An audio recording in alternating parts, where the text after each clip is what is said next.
বাংলাদেশকে বিশ্বকাপ থেকে বাদ দেওয়ার ফল হারে হারে টের পাচ্ছে আইসিসি। এখন ডুবতেছে লজ্জায়। আজকে পর্দা উঠেছে টি-20 বিশ্বকাপ 2026-এর। আজকের এই উদ্বোধনী দিনে বাংলাদেশেরও খেলার কথা ছিল ওয়েস্ট ইন্ডিজের বিপক্ষে। স্টেডিয়াম ছিল কলকাতার ইডেন গার্ডেন, কিন্তু বাংলাদেশের পরিবর্তে এখানে নেওয়া হয়েছে স্কটল্যান্ডকে। ফলাফল যেটা হয়েছে তা দেখে রীতিমতো লজ্জায় ডুবেছে আইসিসি। আপনারা এখানে একটি পিকচার দেখতে পাচ্ছেন, আপনাদের জন্য পুরো স্ক্রিনে ছবিটি বড় করে দিলাম। আপনারা মাঠ এবং পুরো গ্যালারিটা খেয়াল করে দেখুন। এখানে খেলা চলছে স্কটল্যান্ড ভার্সেস ওয়েস্ট ইন্ডিজের। পুরো গ্যালারি ফাঁকা, মনে হচ্ছে কোনো মরুভূমিতে খেলা হচ্ছে এবং গ্যালারিগুলো দর্শকের অভাবে খা খা করতেছে।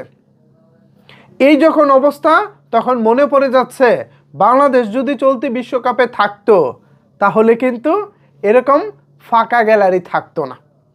এই যে আইসিসি বাংলাদেশকে দম্ভ দেখিয়ে বাদ দিল, বিসিসিআই তথা ভারতীয় আধিপত্যের কাছে হার মেনে আইসিসি বাংলাদেশকে টি-20 বিশ্বকাপ থেকে বাদ দিল।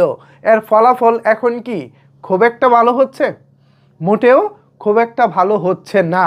বাংলাদেশকে বাদ দিয়ে শান্তিতে নেই আইসিসি। একদিকে বাংলাদেশকে বাদ দেওয়ার পর বিশাল অঙ্কের লস, অন্যদিকে পিসিবি তথা পাকিস্তান ক্রিকেট বোর্ড এখন বেঁকে বসেছে ভালোভাবেই। তারা আগামী 15ই ফেব্রুয়ারি ভারতের বিপক্ষে ম্যাচ খেলতে মাঠে নামবে না। এখনো পর্যন্ত এটাই হচ্ছে সর্বশেষ খবর। যদি ভারতের বিপক্ষে পাকিস্তান সত্যি শেষ পর্যন্ত মাঠে না নামে, তাহলে আইসিসির আম ছালা সবই যাবে। এই যখন অবস্থা, তখন আইসিসির যিনি প্রেসিডেন্ট জনাব জয় শাহ, তার কপালে চিন্তার ভাঁজ হাত পড়েছে মাথায়। তিনি ভাবতেছে, ভাইরে কি হলো, কিভাবে হয়ে গেল। সাধারণ মোস্তাফিজুর রহমানকে আইপিএল থেকে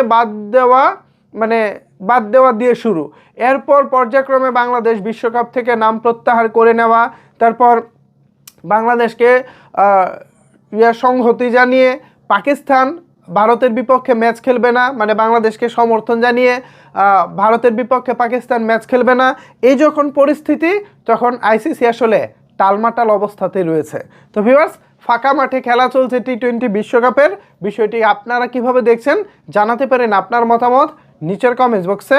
ধন্যবাদ সবাইকে এতক্ষণ আমার সাথে থাকার জন্য।